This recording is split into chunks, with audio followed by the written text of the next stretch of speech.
Hey everybody, I'm out here real quick just to share some information with you. We have received some news in regards to weather here around our property that the area that we're in Oklahoma will potentially receiving severe thunderstorms this evening. And not just like severe thunderstorms. I mean, we've been through those before, but there's like 70-mile-per-hour winds, possibly pop-up tornadoes, things like that.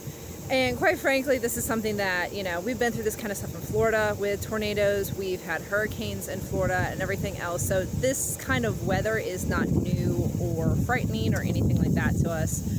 But there is just some things that I wanted to share with you in regards to prepping for severe weather, whether you are, and more particularly more like wind type of events, whether you're in an area where that does get hurricanes or if you're in an area that does get tornadoes. And the big thing is definitely making sure that, now we're on a generator, so we won't run out of power.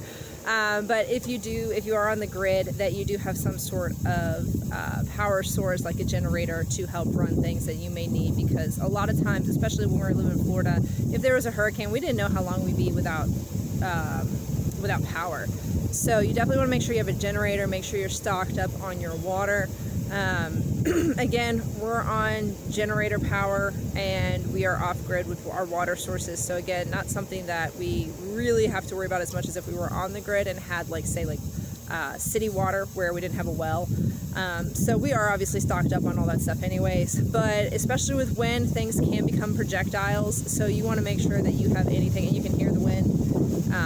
It's actually a very windy day today too, ironically enough. That you want to make sure that anything you have outside that is lightweight or could be used as a projectile is put away. This morning I did spend some time cleaning up some of the kids' toys, getting some things moved up closer to the camper and everything like that. With us being in a camper, obviously like the awnings put in, a lot of times campers have like an awning that goes out over the front of it, kind of like a porch area. That I've already put in for the day.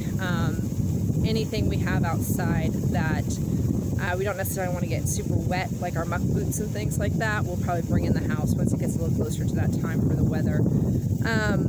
Again, not something we're really worried about, but at the same time we have to be mindful. Also too, living in a camper, this does bring a new element with wind. So again, I'm not too concerned about wind. At the same time though, I am going to be 100% respectful of the fact that there's potentially 70-mile-per-hour winds and that you know, golf ball size hail and pop-up tornadoes. We've already had invitations from multiple friends to stay at their house if need be. We do also have a neighbor literally right across the street that he has already told us that anytime there is any kind of weather event like that, he has a storm shelter and we are welcome in it. We do not have a storm shelter yet on the property. That's not something that was already, that sun is bright.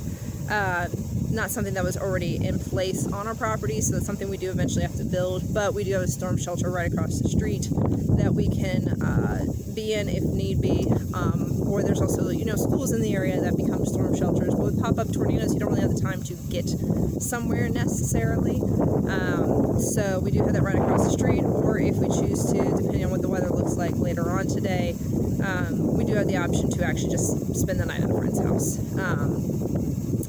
With our animals, so that's kind of a different thing with animals. So in Florida where we lived, we went through Hurricane Irma, and Hurricane Irma was supposed to go through our area at a Category 3, but it was actually only Category 1. With our animals, you don't want to necessarily pin up animals because then they don't have a way to escape. So what we did with our sheep during Irma is we actually let them roam free on the property. We took the fencing down, you know, the paddock that we normally have them set up in. We took that down and just let them roam free on the property. We didn't lose a single sheep. We didn't lose a single chicken at that time or anything like that. So it's one of those things where we we'll probably, I'll talk to my husband about what we'll do with the animals depending on the weather. They do have a shade structure, like something to get out of the weather in their paddock. but we honestly may actually just let our sheep roam free this evening. We do have electric fencing around the perimeter of the property, so we don't have to worry about them getting out of the property. Where our camper is at, there are plenty of trees, which is a good and a bad thing, because obviously trees can fall, but they're also a really good wind block. So we have the ridge behind us that can block any wind coming from the south, and then we do have trees both on kind of, not right next to, but on the, I guess it'd be the east side of the camper, that would block any wind potentially coming from the east. That'd be strong enough winds to maybe potentially do any damage to the camper. But it's one of those things, again, like I said, this is something we've been through many times in Florida with potential severe weather, and there's been times where we've been out here where the wind is just whipping like crazy. Quite frankly, I think we've already had like 40, 50, potentially 50 mile per hour winds with some of these storms that have come through, because the wind has been just so crazy. But it's something you have to be prepared for, just like anything else, whether you're on the grid or you're off grid or whatever. You need to make sure that you have electrical supply, like I said, generator, make sure you have plenty of water, food, things like that. Again, we're off grid, so it's not something we really have to worry about, and it's also just tornadoes. This isn't going to be a long, extended thing like a hurricane is. So it's going to be different, and quite frankly, we may be completely unaffected. I honestly think we probably will be, from what I've learned from the neighbor across the street. He actually didn't even put in a storm. He's lived here 40 some odd years, and he didn't even put a storm shelter in until 10 years ago, because had never been tornadoes. He's seen tornadoes like off in the distance, but they've never come out this way. So we'll see. Obviously you can never say never, but so it's, like I said, it's something we're preparing for, something we're being mindful of, but at the same time, I'm not like super crazy worried or anything like that. Like I said, we've been through this kind of stuff in Florida. We know how to prepare for this, but it's just something I wanted to share with you. If you do ever get into any type of major wind event, or if you're from an area that doesn't necessarily get them and you move to one that is, make sure you have power, water, food supplies of some sort.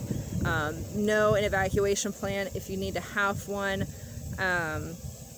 And just really pay attention, guys. That's the biggest thing, is paying attention ahead of time. We've had this notice about this potential storm event for a few days now, because we have a friend up here who's actually a storm chaser. So we thankfully get the heads up quite a bit ahead of time, and can prepare for it. So just something filling you in on what's going on in the homestead today. Hope you all stay safe. Bye.